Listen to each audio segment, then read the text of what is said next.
Qué chévere ver los niños en esa actitud. Ojalá con el paso del tiempo no se nos olvidara a nosotros ser así. Muchas veces nos concentramos tanto en ser adultos que se nos olvida las cosas que realmente son importantes. Yo siempre le digo a la gente de que uno tiene que mantener vivo a su niño interior. No dejarlo tomar decisiones, pero sí mantenerlo vivo. Eso es lo único que realmente ayuda a ser feliz en esta vida. Porque cuando nos ponemos demasiado serios, nos damos cuenta que esta vida es horrible. Entonces es mejor tomarla con alegría y con la emoción y la tranquilidad de un niño. Un niño no piensa sino en el mañana. El futuro de un niño es de aquí al otro fin de semana. Nosotros ya pensamos en los 60, en los 70, de qué vamos a vivir, qué nos va a sostener.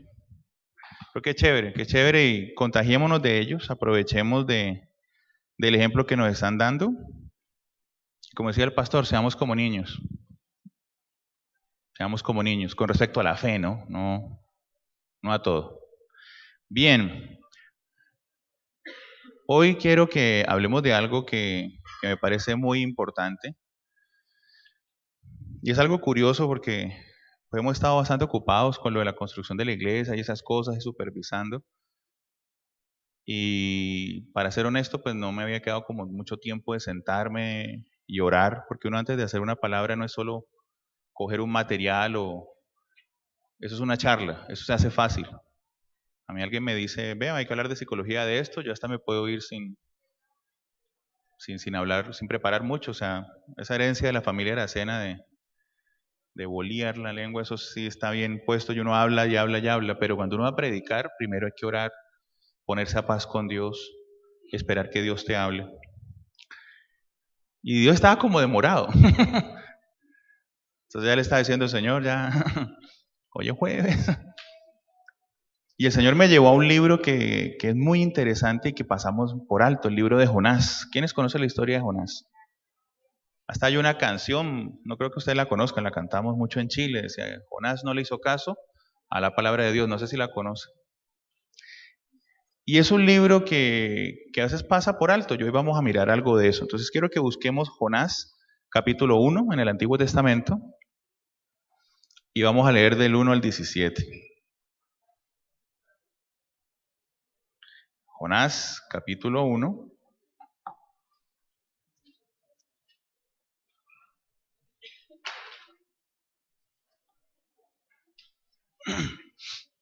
¿Lo tenemos? Antiguo Testamento, Jonás.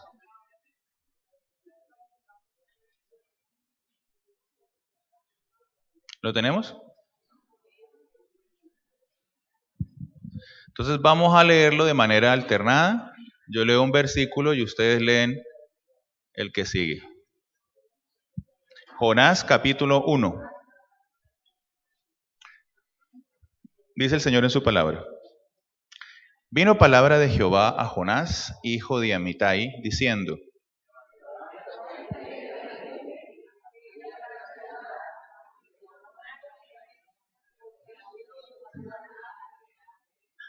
Y Jonás se levantó para huir de la presencia de Jehová a Tarsis, y descendió a Jope, y halló una nave que partía para Tarsis, y pagando su pasaje, entró en ella para irse con ellos a Tarsis, lejos de la presencia de Jehová.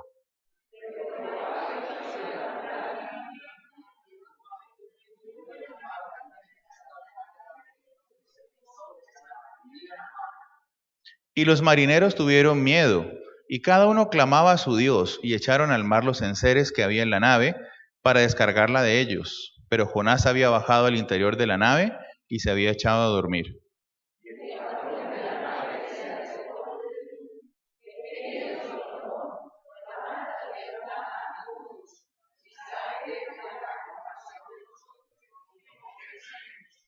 Y dijeron cada uno a su compañero: venid y echemos suertes, para que sepamos por causa de quién nos ha venido este mal. Y echaron suertes, y la suerte cayó sobre Jonás.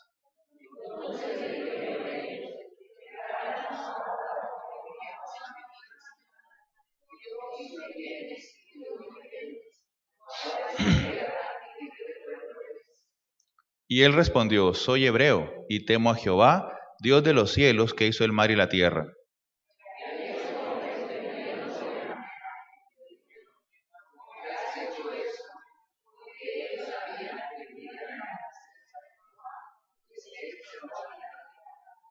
Y le dijeron, ¿qué haremos contigo para que el mar se nos aquiete? Porque el mar se iba embraveciendo más y más.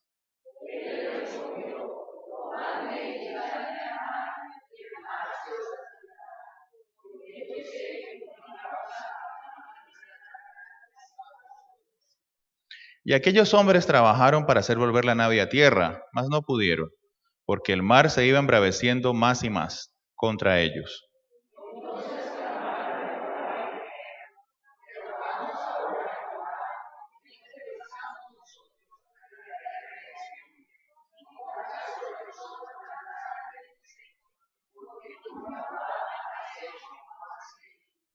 Y tomaron a Jonás y lo echaron al mar, y el mar se aquietó de su furor.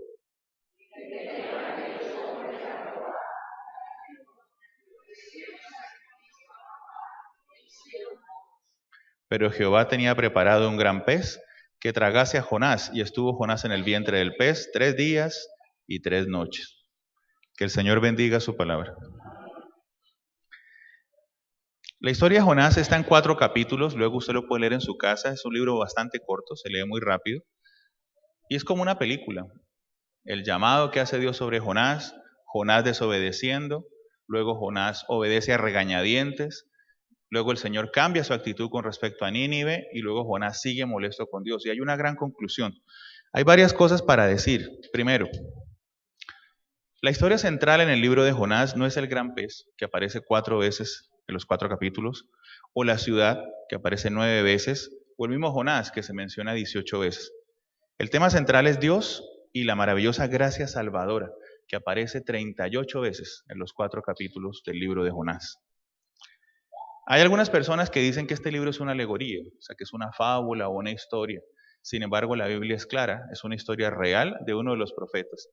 Y tan real como era en ese tiempo, va a ser real para nosotros hoy, cuando veamos 2 conceptos que vamos a trabajar sobre esto.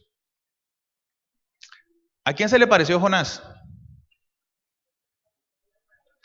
Unos me miran y me dicen, yo, sí, exacto. A nosotros. Cuando uno lea a Jonás, y le recomiendo que lea los 4 capítulos, va a ver la vida del cristiano reflejada en esos 4 capítulos. Los cristianos nos la pasamos una y otra vez haciendo ¿qué? Desobedeciendo. Se nos llama, se nos dice, se nos pide que hagamos algo, el Señor nos habla, ¿y qué hacemos siempre? Desobedecer, postergar. Como en la casa, a ver, recoge ese plato, ahorita. 3 días después, ya casi. Huimos del llamado de Dios, huimos en contra de Dios. Aquí nos vamos a dar cuenta, mirando este capítulo en el libro de Jonás, que el Señor está interesado en la humanidad perdida. Este libro representa el concepto de Dios siempre buscando al pecador, siempre buscando al hombre caído, siempre buscando lo que se ha perdido, que es una de las cosas más relevantes que aparecen en la Biblia, desde el Génesis hasta el Apocalipsis. Nos habla de un Dios majestuoso, capaz de tener un dominio total sobre naturaleza, al punto que ella le obedece cuando Él lo necesita. La naturaleza obedece la voz de Dios. Es interesante ver que en este libro todo obedece, menos ¿quién? Jonás. Obedece el pez, obedece la calabaza, obedece el pueblo que se arrepiente, obedece el mar, menos Jonás. El hombre que Dios escogió para llevar su mensaje es el que desobedece. A este profeta se le llama el embajador renuente. ¿Qué significa renuente? Que no quiere hacer lo que le dicen. Como cuando usted en el trabajo lo comisionan para algo que usted no quiere. Bueno, ahorita en Navidad, hasta la fiesta navideña, entonces usted se va a encargar de hacer eso. Y uno no le gusta, uno es malo para organizar. Porque a usted le encanta, usted es feliz, pero es el embajador. Lo renuente es lo que no quiero hacer. Desde el primer momento, desde que Jonás es llamado, desde que Dios hace el llamado, Jonás se declara un hombre en fuga. Está los 4 capítulos huyendo de la presencia y de la voluntad de Dios.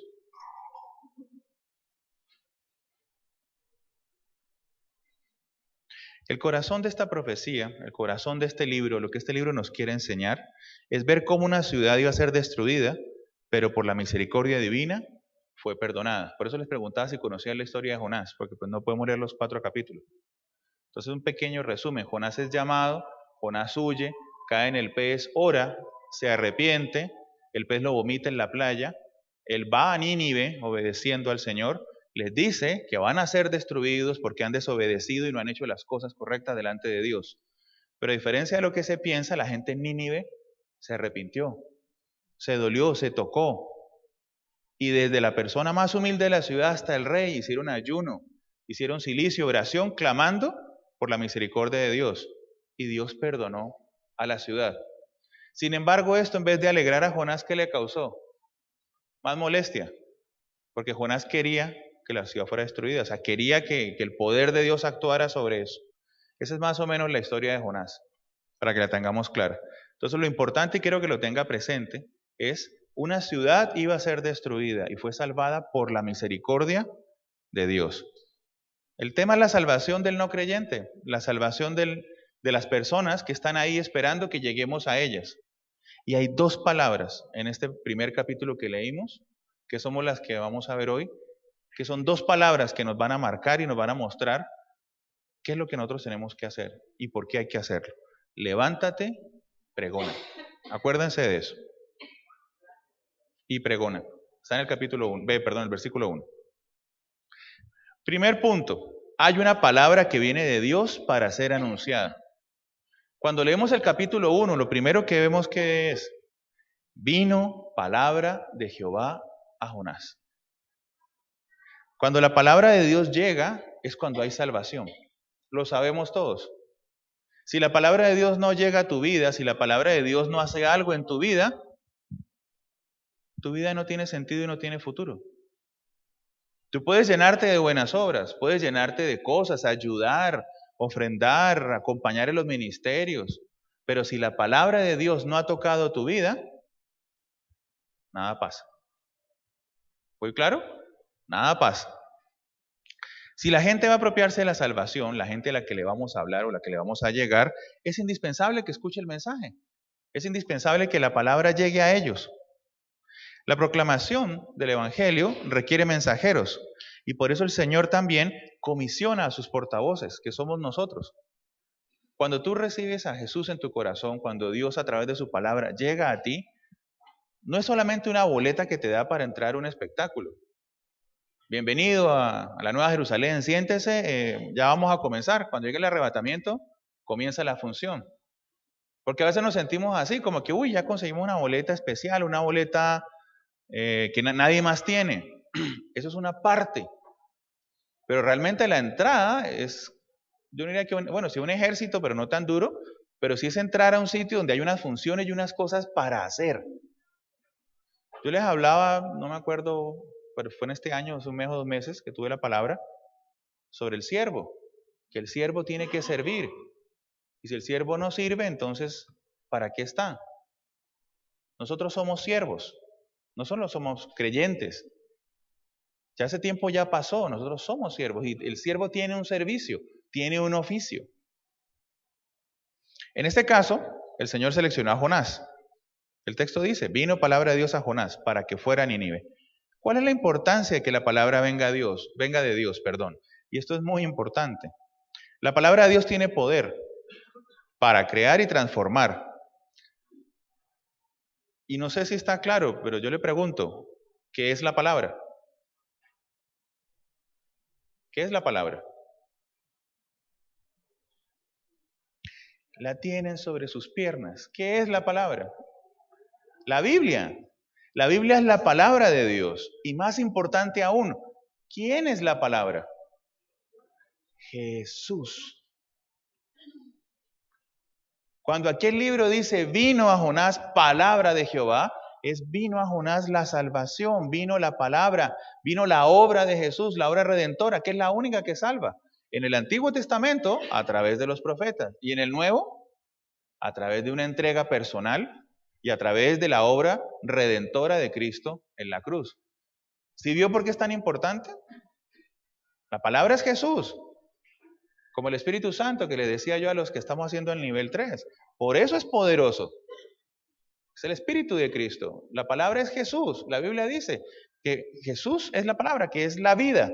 Yo soy el camino, la verdad y la vida. Nadie viene al Padre sino por mí. La palabra vino a un paralítico de 38 años en el Nuevo Testamento. ¿Y qué le pasó? Caminó. ¿Se acuerdan cuando Jesús sanó al paralítico? La palabra vino a Lázaro, que estaba ya descomponiéndose. ¿Cuántos días llevaba Lázaro en la tumba? Está como el dicho, ¿no? Que el muerto y el arrimado a los 3 días huele a pescado. Me imagino que Lázaro también estaba así, descompuesto, como estábamos nosotros antes de conocer al Señor. Tal vez no estábamos descompuestos físicamente, aunque algunos sí estábamos enfermos, pero espiritualmente estábamos podridos, espiritualmente estábamos descompuestos. ¿Y qué hizo la palabra de Dios en tu vida? Te transformó, te cambió, hizo de ti una nueva persona, que hasta los demás le dicen a uno, uy hermano, usted está muy cambiado. Ah, es que me dejé la barba. No, no, no, está muy cambiado. Actúas diferente, respondes diferente, te expresas diferente. Algunos que son así medios creyentes de la nueva era, se te ve un aura diferente. Yo no creo en eso, pero sí creo que la luz de Dios se refleja en nosotros. Y cuando caminamos espiritualmente, no cuando somos perfectos, porque eso no es posible, pero cuando somos correctos, cuando hacemos lo que el Señor dice, la luz de Cristo se refleja en nosotros y la gente lo ve. Así como también cuando no hacemos lo bueno, otras cosas se reflejan y la gente también lo ve. Vino Jesús también, la palabra vino a un endemoniado en Gadarena, ¿y qué pasó? Volvió a su juicio, volvió otra vez, perfecto. El poder de la palabra cambia las cosas. Y es bien interesante que el Señor me hablara sobre esto, pues siendo psicólogo. Siempre se ha dicho lo que dices recibes. ¿Han escuchado? Y algunos dicen que hay versículos en la Biblia que lo respaldan, que si yo, bueno, ya hay esas teorías, que si yo lo declaro, eso va a ser. No voy a entrar en discusiones sobre eso. Pero sí les digo que psicológicamente la palabra tiene poder. En la terapia, el proceso de la curación, entre comillas, o la elaboración de nuevos procesos comienza por la palabra. Cuando usted, espero que ninguno haya ido, pero si usted conoce a Alcohólicos Anónimos, ¿qué es lo primero que uno debe hacer? Aceptar que tiene un problema. ¿Y cómo lo hace uno? Verbalizándolo, diciéndolo. Mi nombre es fulanito de tal, soy alcohólico. La palabra tiene poder. Usted con la palabra puede destruir o construir, ¿o no? Usted se arregla bien bonito, pasado loción, bien peinado. ¿Ve cómo me veo? Miren, 2 letras. Y usted ya, ¿para qué voy? Ya, voy a ir en pijama. Cuando usted está mal y a veces alguien se le acerca, tranquilo, venga, oremos. O sin decirle nada, incluso sin ser cristiano. No te preocupes, mañana será un día mejor. Tal vez no, pero la palabra tiene poder. ¿Sí soy claro? ¿Cuánto más la palabra de Dios? Que la palabra de Dios transforma. Yo le aseguro que en los momentos más duros de su vida, si usted va a la Biblia y busca, encuentra consuelo en la palabra de Dios. Yo no sé usted, yo les decía a los que están tomando el nivel 3 que a mí todavía me asombra, porque yo no creo en las coincidencias, ni en la suerte. Todo tiene que ver con un plan de Dios, y cuando uno está mal, uno abre la palabra o abre el devocional que viene en la Biblia, y es impresionante. Eso falta que le dijeran, esto es para usted 2 puntos. Eso no es coincidencia. La palabra de Dios tiene poder de transformar. Tanto poder tuvo que el solo escucharla, toda una ciudad cambió de actitud y gracias a eso fue salvada.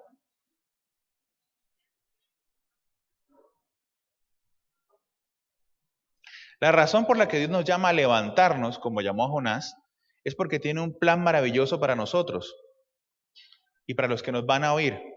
Observemos que el texto dice que la palabra vino a Jonás. ¿Qué significa eso? Vino y lo comisionó. O sea, vino y le dio una función. Vino y le dijo, hay que hacer esto. Nosotros no fuimos llamados a profetas. El tiempo de los profetas ya pasó. Pero Somos como profetas de Cristo. ¿Sí me entienden el ejemplo? El profeta posee cualidades de intercesor, dice la definición, por el pueblo de Dios y a su vez es mensajero de su palabra. Como mensajeros de la palabra de Dios somos profetas.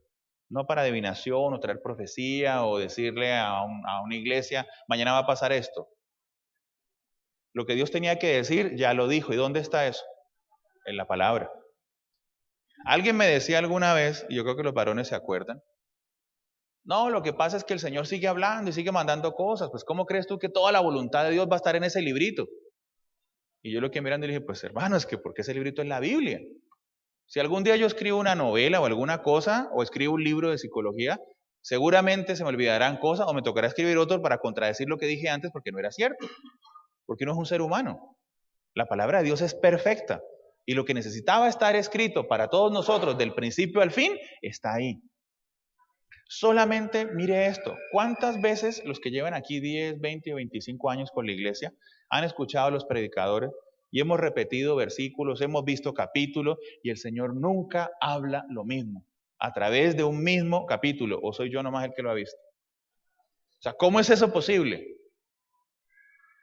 Usted celebra un libro de autoayuda, como les decía Ernesto en una reunión pasada, los varones, que llega esta gente de las televentas o llega esta gente a hacer esos cursos de venta y es lo mismo. A, B, C. Y el que es original, C, B, A. Pero es lo mismo. Y es verdad, cuando a mí me invitan a hacer una charla de psicología, uno va y repite lo mismo. Tal vez cambia los ejemplos o cambia los muñequitos porque hay otros más chéveres. Pero es que es lo mismo, ¿no? No se puede inventar lo que ya está inventado. Con la palabra de Dios no sucede lo mismo. Ahí es donde vemos que la palabra de Dios está viva. Y es la palabra que ha venido a usted y que está con usted, que usted lleva. Nosotros fuimos salvos por la obra del Espíritu Santo, por lo tanto tenemos la palabra de Dios. Juan 8:32 es claro. Y conoceréis la verdad, y la verdad os hará libres. ¿Quién es la verdad? Jesús.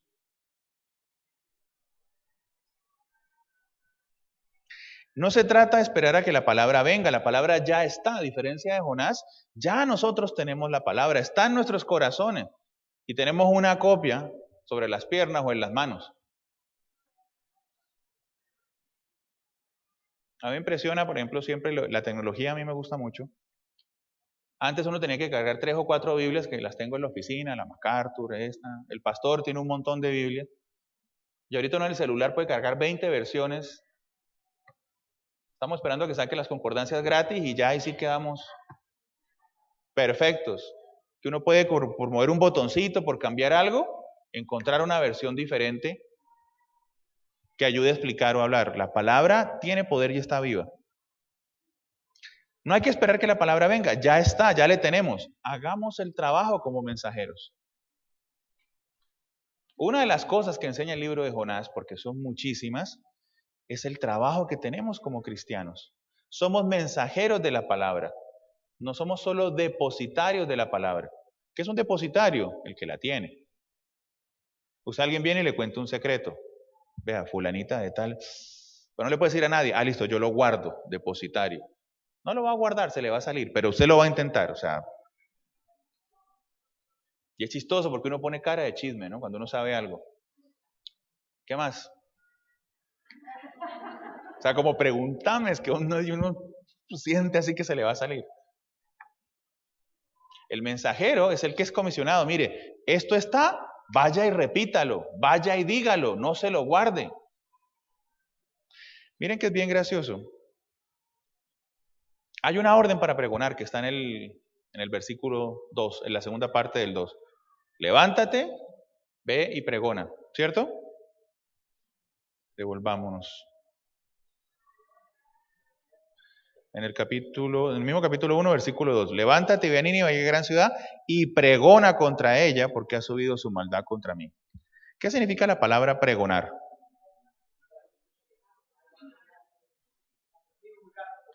Publicar en voz alta una noticia o un hecho para que sea conocido por todos. Léase también bochinche. Algo que usted va a decir en voz alta. Y es gracioso porque somos buenísimos para pregonar, ¿o no? No para pregonar la palabra, para pregonar en general. Nos gusta, ¿cierto? ¿Se acuerdan cuando veíamos la Perubólica? No. Un programa peruano de un tipo de esos que se decía, es que me puede el chisme, ¿no se acuerdan? Así nos pasa, o sea, para contar cosas, para contar la novela, o para hablar de política, para escuchar tipos por internet hablando de política, y eso pareciera que nos pagaran, o sea, como que nos llegara comisión. Escuchó, mira, esto otro, o la novela que se están viendo. Yo me acuerdo cuando estaba en el Mundial, porque yo también lo hacía, y eso uno leía información para estar bien preparado para la discusión futbolística con los hermanos. ¿Por qué no hacemos lo mismo con la palabra de Dios? ¿Por qué no la pregonamos de igual manera? ¿Por qué no abrimos la boca? ¿Por qué no hablamos en voz alta? Y lo decía el pastor Rogelio en estos días y lo venía entendiendo ahora. Hay que levantarnos, levántate y ve. Hay que levantarse de la silla y empezar a pregonar. Hay un trabajo como mensajeros que hay que empezar a hacer. Miren que el evangelio que Jonás predicó en Nínive venía de Dios. No lo enviaba a la sinagoga, no lo enviaba a la iglesia, a un grupo político de ese tiempo. Venía directo de Dios. Es Dios quien personalmente comisiona a través de su palabra. O sea que esta palabra y esta comisión es una orden. No es una solicitud. No es si usted quiere, si le gusta, si tal vez, no sé, cuando tenga tiempo, cuando deje de llover. Es una orden que el Señor nos ha dado como parte de la salvación que nos ha regalado. Miren, sé que esta parte es cansona y yo los entiendo, porque a mí también me molestaba muchísimo cuando yo estaba sentado allá y siempre era el mismo mensaje. Hay que comprometerse, hay que hacer. Y yo decía, ¿por qué no lo hace usted? Y me imagino que usted está diciéndome lo mismo. ¿Y por qué no lo hace él? Hasta las palabras se vuelven más elaboradas. Bueno, ¿y por qué no hace el pastor Rogelio, Víctor o Alejandro? Ellos trabajan en la iglesia. Es su oficio, es su deber. Sí, es verdad. Y nosotros lo estamos haciendo. Pero el problema es que el Señor le va a reclamar a usted sobre su oficio y sobre su necesidad y la comisión que usted le dio. Y lo que estamos haciendo aquí cuando nos paramos a predicar es evitando que el Señor haga disciplina sobre usted, como hizo con Jonás. Yo le decía a la gente del nivel, cuando hablábamos de quién fue el mejor discípulo, quién fue el que hizo más en la Biblia. Y nombres salen, Pablo, Pedro, Juan, y todos tienen características importantes. Sin embargo, yo les decía, todos hicieron, todos fueron buenos, todos hicieron lo que tenían que hacer. Cada uno dio su 100%. Dios necesitaba que Mateo escribiera un evangelio y eso fue lo que él hizo. Dios necesitaba que Juan estuviera hasta el final como testigo. Eso fue lo que él hizo. Dios necesitaba que Pedro liderara la iglesia y evangelizara por todo Israel. Y eso fue lo que él hizo. Necesitaba que Pablo se levantara y trajera el evangelio a los gentiles. Y eso fue lo que él hizo. Dios le exige a cada uno su 100%, no un 100% general. ¿Sí soy claro? Y a algunos nos va a pedir todo. A otros les va a pedir menos. Y a cada uno el Señor nos va a evaluar dependiendo de lo que a cada uno se le solicitó. A algunos les pedirá que solo vengan y que colaboren, tal vez que ofrenden o que diezmen, que ayuden a sostener la iglesia. Y eso es muy bueno, que Dios les bendiga. A otros los llamará a pararse, a pregonar, a comprometerse con la iglesia. Y es algo que el Señor tiene que decidir con cada uno de ustedes. Pero es mi deber estar atento a la voz del Señor y escuchar cuando Él me dice, levántate, ve y pregona. Siempre que escuchamos eso de levántate, ve y pregona, hacemos como Jonás. ¿Qué hacemos? Corremos para el otro lado. Señor, ¿dónde estás? Aquí. Ah, bueno.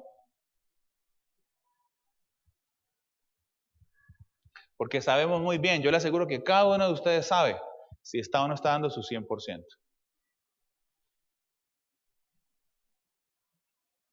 Dios sabe que la única manera de salvar al hombre es pregonando su palabra. No hay otra. No hay otra manera de salvar al hombre, solamente a través de pregonar la palabra. Esta palabra que a menudo era recibida por un hombre que se llamaba profeta, y es una palabra que tenía mucho reconocimiento. Miremos cómo. Jeremías 5:14. ¿Cómo se reconocía la palabra de Dios cuando hablaba el profeta?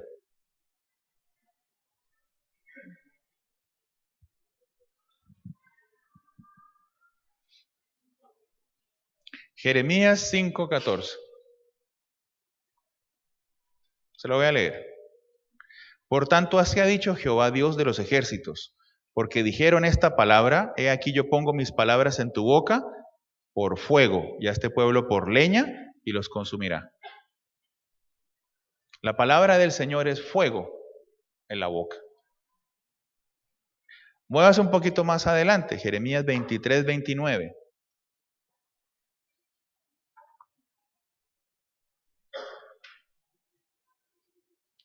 ¿No es mi palabra como fuego, dice Jehová, y como martillo que quebranta la piedra? Como un fuego, como un martillo. Muévase hacia atrás, antes de Jeremías, Isaías 48. 48.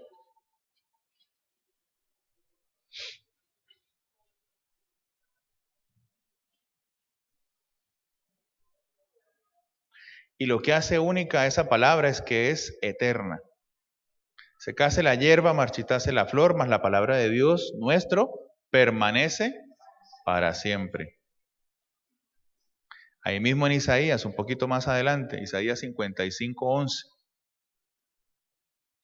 Así será mi palabra que sale de mi boca, no volverá a mí vacía, sino que hará lo que yo quiero y será prosperada en aquello para que la envíe.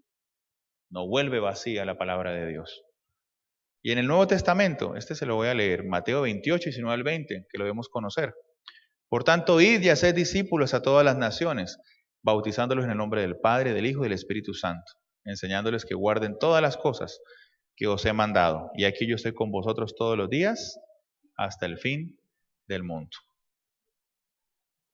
El énfasis de todos estos versículos radica en el verbo, levántate. Y es la misma orden del Nuevo Testamento. Por tanto, id, es otra forma de decir levántate. El asunto es que Dios no va a salvar a la humanidad, sino a través de su palabra. Y esto requiere que alguien esté dispuesto a ir. Y es lo primero que tenemos que mirar hoy en la mañana. ¿Cuál es mi disposición con respecto a la vida cristiana? No les estoy hablando de creer o no creer. Yo sé que creemos. ¿Hay alguien aquí que no crea en Dios? ¿Seguro nadie? ¿Los científicos sí creemos? Nadie, todos creemos. El diablo también cree y tiembla. Pero ¿cuál es mi disposición? Yo siempre le he dicho a la gente, si usted tiene el deseo en su corazón, Dios pondrá en usted la habilidad. El querer como el hacer. Pero usted debe querer. Porque Dios no te va a obligar. Y no porque no pueda, sino por su infinito amor. ¿Cómo está mi disposición? Estuvimos hablando toda esta semana y la semana pasada de los grupos de oración, ayer hablamos con el grupo de jóvenes también. Y siempre que se habla del tema de hacer grupos de oración en la casa o en la universidad, todo el mundo como que va al oftalmólogo. Hay que hacer un grupo de oración, ¿usted qué piensa? Y sí, da susto, ¿no? Da susto que uno llegue a la unidad donde ustedes viven y, ay, ¿usted era cristiano? Ah, secreto. O a veces nos da pena que los vecinos, pues, les cambie el concepto, ¿no? Pues que van a pensar que yo soy, no sé, un santo o aburrido. ¿Dónde está? ¿Cuál es mi disposición? ¿Qué tan dispuesto estoy? Segundo punto. La condición perdida del hombre es una razón para levantarse. Si yo estoy lleno del amor de Dios, si la palabra de Dios que es Jesús está en mi vida, yo tengo que dolerme de ver la gente que está perdida. Yo no puedo sentarme en mi unidad y ver al resto de la gente y decir, bueno, este se va a perder, ese también, este sí se lo merece, sí, este también, este me cae gordo. Es la misma actitud de Jonás. Yo creo que nos gustaría en el arrebatamiento, Señor, antes de que nos vayamos, ¿nos puedes dejar ver cómo se consume Cali? Y algunos más específicos, no sé, allá en esa dirección de donde vive un exnovio o una exnovia. Somos así. Miren, es como cuando usted recibe, le regalan boletas gratis para un evento. Y ahí sí le aparecen amigos debajo de las piedras, ¿no? O sea, antes de eso no lo llaman nadie, pero se enteraron por Facebook o no sé, o redes sociales o algo, mi amigo, mi hermano. Y esa sensación de poder elegir, bueno, a ti te llevo, tú no, tú sí, tú no, tú tampoco. Es rico, ¿no? O cuando uno era pelado y trabajaba en el cine, uno mandaba la fila y llegaban los amigos y uno el poder. Es eso. Que hacer una fila de banco, que uno se encuentra un amigo más adelante y uno se siente poderoso. Ay, no va a hacer fila.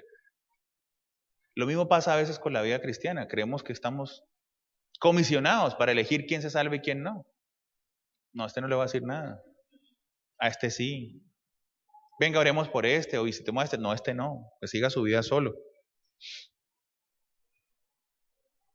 El versículo 2. Levántate y ve a Nínive, aquella gran ciudad. Está la orden del Señor a Jonás. Una orden divina que plantea una condición en el profeta. Más adelante vamos a ver la historia. Jonás estaba en una condición bien interesante. ¿Cómo estaba Jonás cuando fue llamado? Si le dijo levántate, ¿cómo estaba? Acostado. Acostado, sentado, echado. En una condición de inercia, de pasividad, de tranquilidad, tal vez hasta de frialdad espiritual. Vuelvo y le pregunto, ¿cómo estamos nosotros?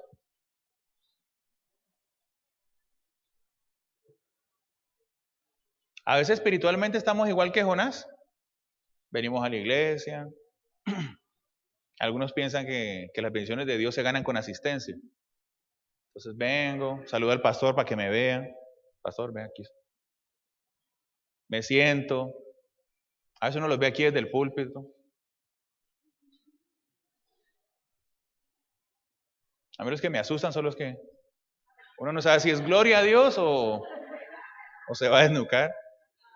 O algunos le bostezan a uno y el bostezo es horrible porque es contagioso. Entonces ustedes bostezan y uno los mira y uno, ¿yo para dónde me hago? Ahora no digo que no nos dé sueño, obviamente un domingo da sueño, pero hay algunos que mantienen así espiritualmente todo el tiempo. Entonces venimos a la reunión del domingo, como que bueno, ya fui 2 horas. Vengo una entre semana, listo, ya cumplí. Entonces ya Señor, ya fui, ya cumplí, ya di una ofrenda, ahora sí, desata las bendiciones de los cielos. Y como que Dios lo mira y dice, ¿usted qué, hermano? Es que Dios pide mucho, pues te dio salvación y vida eterna, ¿no crees que eso tiene un costo, tiene un valor? Miren que cuando uno mira el resto de la historia bíblica, Jonás es el único al que se le dijo levántate y ve, y que estuviera echado o sentado. A los demás se les dijo, hay que hacer tal cosa, hay que hacer tal otra, y ya estaban caminando, ya se estaban moviendo. Cuando Pablo se convirtió, y el Señor lo botó del caballo, por eso tuvo que levantarse, Pablo creía que estaba haciendo lo correcto. Y apenas fue comisionado, y apenas recibió la comisión de Dios, se paró y jamás nunca se volvió a sentar, hasta el día de su muerte. Los apóstoles, después de que Jesús resucitó y recibió el Espíritu Santo, hasta el final de sus días, y dice la historia bíblica que todos murieron trágicamente, excepto Juan.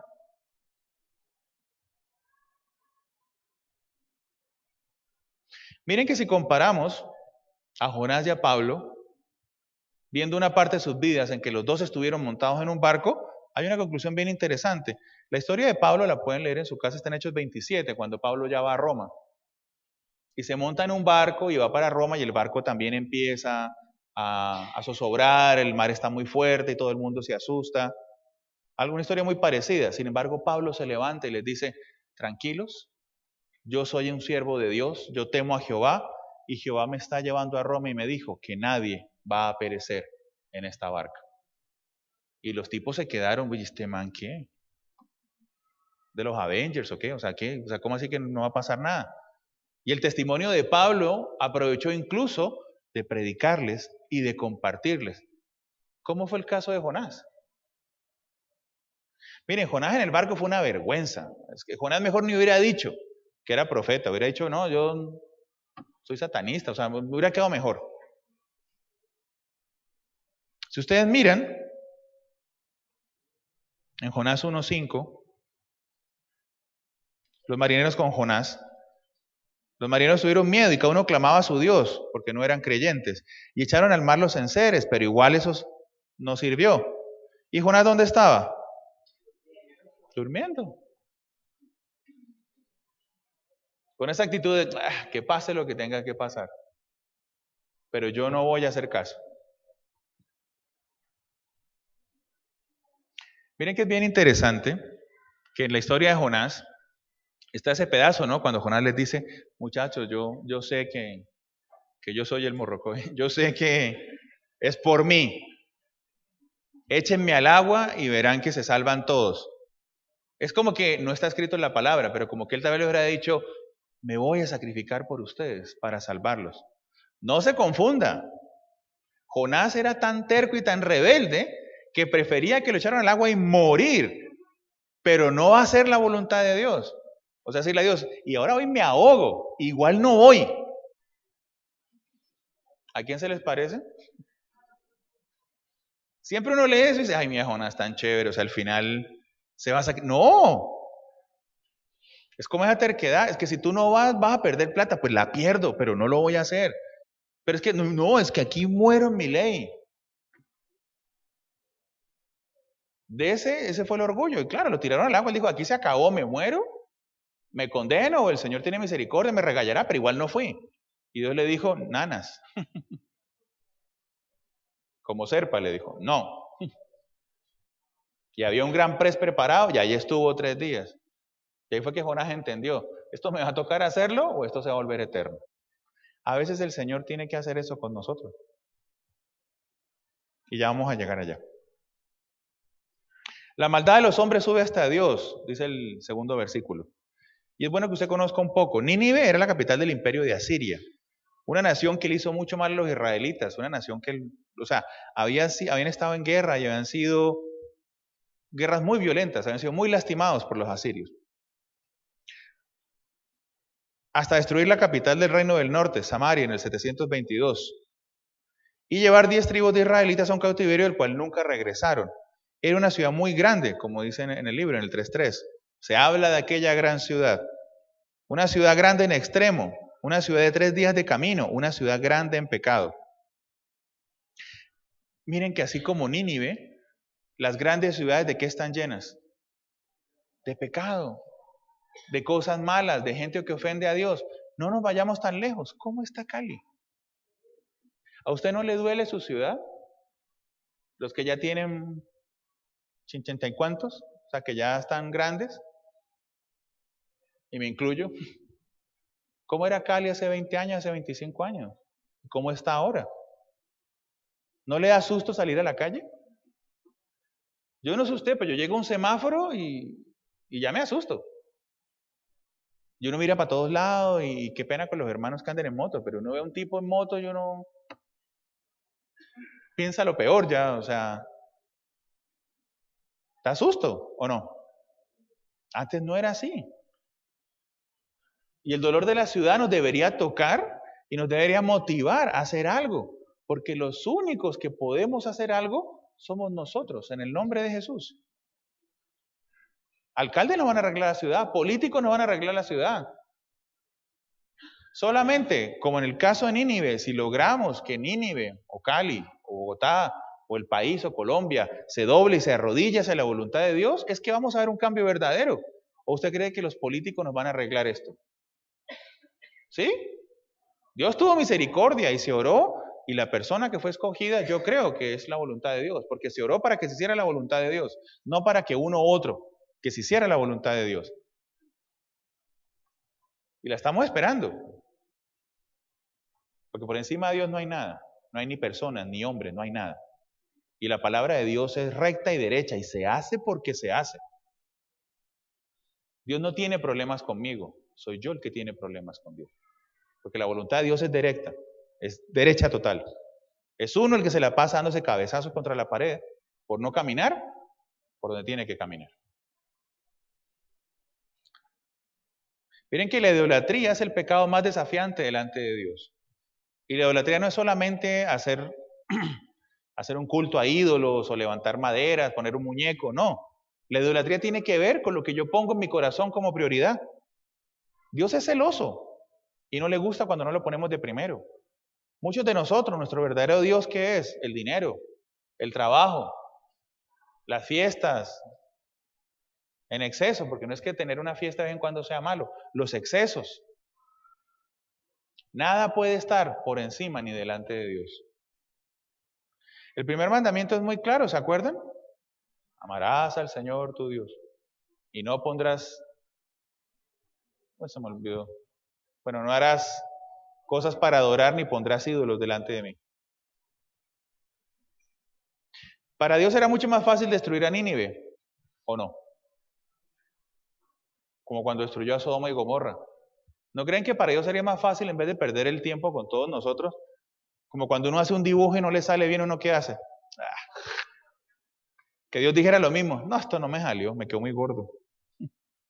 Me quedó muy bajito. Pero el amor de Dios por nosotros es tan grande y tan fuerte que sigue apostando por nosotros. Como dice siempre el pastor Rogelio en Semana Santa, cuando predica sobre la ascensión, cuando Cristo sube, que eso no está en la Biblia, pero que es una historia que a mí me gusta escucharle. Que allá lo recibieron cuando Jesús ya asciende después de la resurrección, los ángeles. Jesús, súper chévere, buenísimo. Ya el hombre se salvó, ya lo hiciste. Y que alguno de esos malos amigos, un ángel de esos de ala corta, ve a Jesús y donde estos 12 y el resto y la humanidad que comisionaste no se pare y no haga, ¿qué vamos a hacer? Y que Jesús le decía, pues tal vez con tristeza, esto es una historia, no es que esté en la Biblia, no tengo otro plan. Jesús puso su confianza en nosotros. Y vuelvo y le digo, sé que es cansón, este man, sí que molesta. Aquí se nos pidiendo que para la finca, que para... No, es que no es de cosas, que también son importantes. Es de disposición, de pararse y de hacer. No tenemos nosotros que andar detrás de usted. Es usted el que tiene que venir. ¿En qué puedo servir? ¿Qué es lo que hay que hacer? Estoy agradecido con Dios. Cuando contamos los testimonios, es una parte del agradecimiento. El Señor hizo esto en mi vida. Amén. Señor, ¿qué puedo hacer yo por ti? Hay un 100% de cada uno de ustedes que ustedes deben dar. Yo no lo conozco, no sé cuál es. Estoy tratando y me esfuerzo por llegar al 100 mío de lo que el Señor me ha pedido. Nínive, ¿qué representa a este mundo sin un Dios verdadero? En Nínive había gente sincera, gente buena, como tal vez la hay en su trabajo, o donde usted vive, o su familia. Pero hacía falta que alguien les hablara. Y somos nosotros los que tenemos que ir a hablar.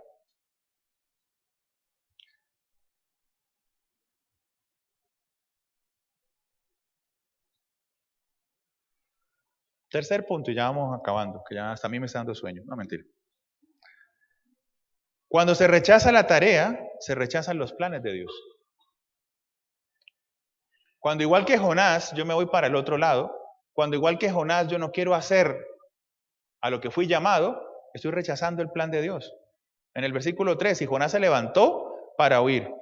Dice el 3, y Jonás se levantó para huir de la presencia de Jehová a Tarsis, y descendió a Jope y halló una nave que partía para Tarsis. Y pagando su pasaje, entró en ella para irse con ellos a Tarsis, lejos de la presencia de Jehová. No hubo discusión, no se paró, Señor, pero pues, está haciendo mucho sol, yo voy mañana. No, escuchó, se paró y se fue. Miren que es una reacción única con todos los profetas y mensajeros de Dios. En el caso de Felipe, en Hechos 8:26, apúntelo, dice, un ángel del Señor le habló a Felipe diciendo, levántate y ve hacia el sur por el camino que desciende de Jerusalén a Gaza, el cual es desierto. Entonces él se levantó y fue. Y sucedió que un etíope, eunuco, funcionario de Cadasa, reina de los etíopes, el cual estaba sobre sus tesoros, ya venido a Jerusalén para adorar. Y conocemos la historia. Va y le habló al eunuco y lo convirtió. La palabra actuó sobre él. Hechos 8:26. En el caso de Pablo, con Ananías, el Señor vino a Ananías y le dijo, levántate y ve. Pablo, mi siervo, está ciego, ora por él y háblale. ¿Y qué fue lo que hizo Ananías? Señor, sí, yo voy, pero... hermano, ¿no es peligroso? Ha matado medio pueblo de Israel cristiano y pues me da miedo. Y Dios le dijo, tranquilo, Él ha sido llamado, Él es mi siervo y Él ha cambiado. ¿Y Ananías qué hizo? Fue. El mismo Saúl, que sabemos que también tuvo desobediencia, pero también obedeció en parte en un principio. El único que de entrada se fue en contra es Jonás. Y tristemente es el que más se parece a nosotros. Miren qué es gracioso. Yo les pregunto a los que son papás y tienen hijos. ¿Usted cómo reaccionaría con un hijo? Jonasito, mijo, levántese y vaya a la tienda y me trae leche y pan. Y que Jonasito fuera para el otro lado. ¿Usted qué haría? Yo no les cuento lo que a mí me hicieron de niño cuando eso pasó. ¿Qué? ¿Que no vas a ir? ¿Cierto? El diálogo y la pedagogía de todos ustedes, papás, ¿no? Hijo, ven, sentémonos, vamos a hablar de por qué es importante que te levantes y vayas. Se ríen los que son papás, que sí es verdad, yo soy así. Pero miren el amor de Dios, es que uno lee esta historia y ahí es que uno entiende el Dios en que creemos, el Dios al que servimos y el Dios que nos guía. Nosotros no somos así con nuestros hijos. Uno es duro, porque con la vida en otros también fue dura y eso se pasa. Yo fui duro, entonces soy duro con mi hijo y él va a ser duro con los de él y con los de él y la dureza llegará hasta el fin de los tiempos. Vean el amor de Dios. ¿No habría sido más fácil para Dios? Jonás, levántate, no fue. Que lo trague ese pez, levantemos a otro. Esa misma misericordia nos muestra el Señor todos los días. Por eso cuando aquí a veces el pastor llama a la gente, ¿y quiénes se van a comprometer y quiénes vienen? Yo lo pienso muchísimo. Y le digo al Señor que me ayude a hacerlo, porque no es que uno no quiera del todo. Algunos sí no quieren de entrada, hay que orar por ellos. Pero a veces no es que uno no quiera del todo, es que no es fácil. Yo le digo al Señor, no le digo al Señor, muéstrame tu voluntad, yo la conozco.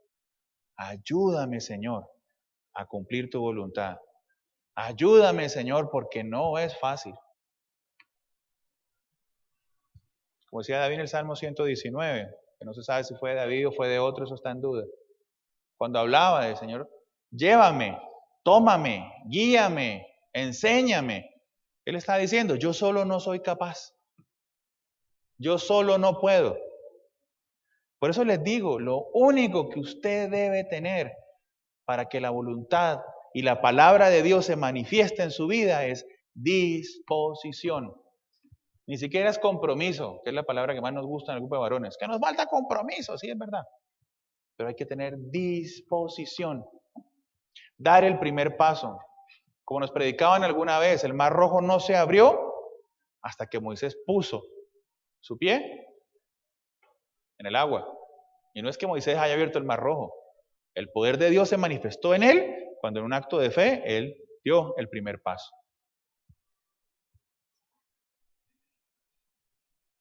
Miren, esto no es sencillo. Hacer la voluntad de Dios no es sencillo. Es complicado, es difícil.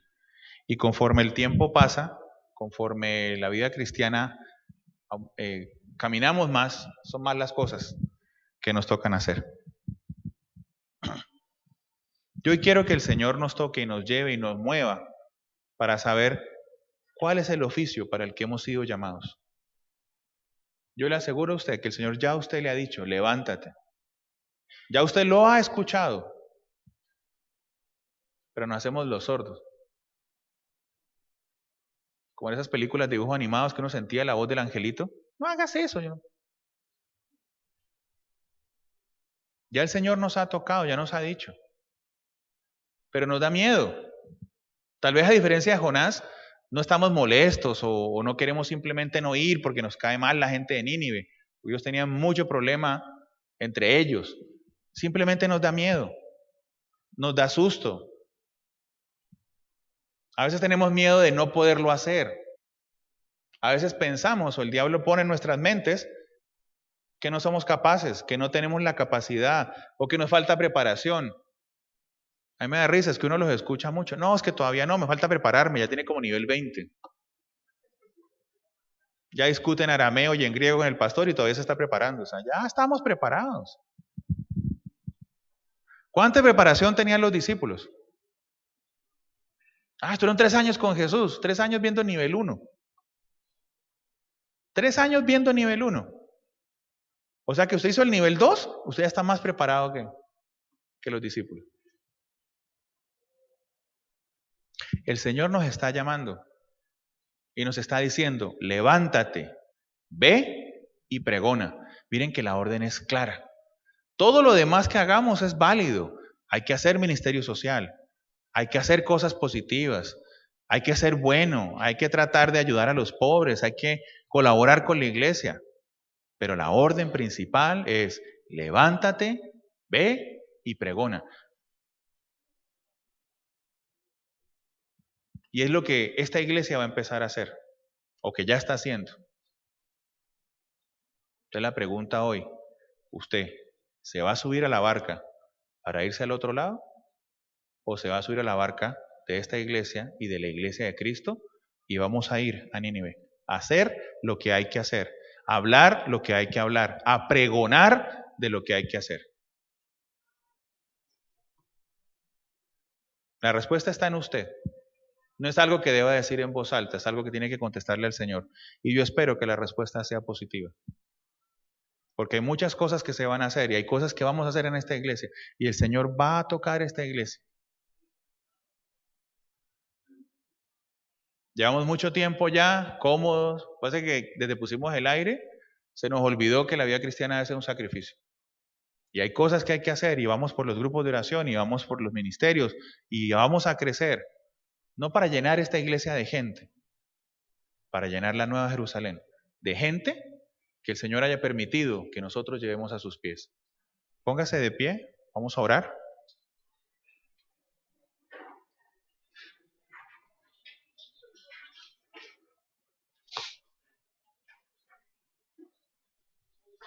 Y pídale al Señor que le muestre. No solamente el llamado que tenemos aquí en la iglesia, que es claro, sino que el llamado que Dios tiene para usted, para cada uno. Pídale al Señor hoy que toque su corazón y que lo ayude a ver con los ojos de la fe. A veces somos muy racionales, a veces nos concentramos mucho en la teoría y se nos olvida que el caminar cristiano es un caminar sencillo. Es difícil de hacer, pero la orden es sencilla y el camino es muy claro y está abierto delante de usted. Levántate de tu silla, ve y pregona la palabra viva, fuerte, la palabra que es fuego, martillo. La palabra de Dios sigue siendo la misma, la orden de Dios sigue siendo la misma y la bendición de Dios al cumplir su voluntad sigue siendo la misma. Si tú sientes que Dios te ha bendecido ya, que cosas han cambiado, imagínate cuánto más te falta. ¿Cuánto más te falta por ver si empiezas a hacer?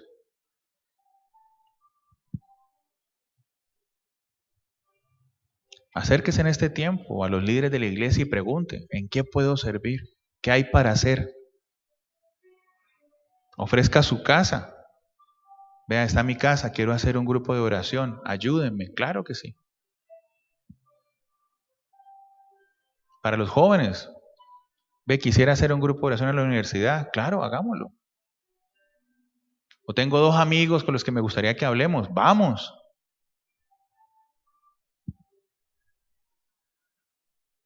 El Señor está abriendo las puertas. El Señor quiere salvar a Cali como se salvó Nínive. Quiere salvar a tu familia, a tus vecinos, a la gente que te rodea, a los que están contigo. Esto es como una fiesta. Cuando vemos 3 o 4, la fiesta es aburrida. Cuando vemos 40, 50, se pone mejor. Imagínese la fiesta en los cielos, cuando estemos miles y miles y miles, millones, millones. Y que el Señor nos mire y nos diga, buen siervo fiel, hiciste lo que se te comisionó, te levantaste, hablaste.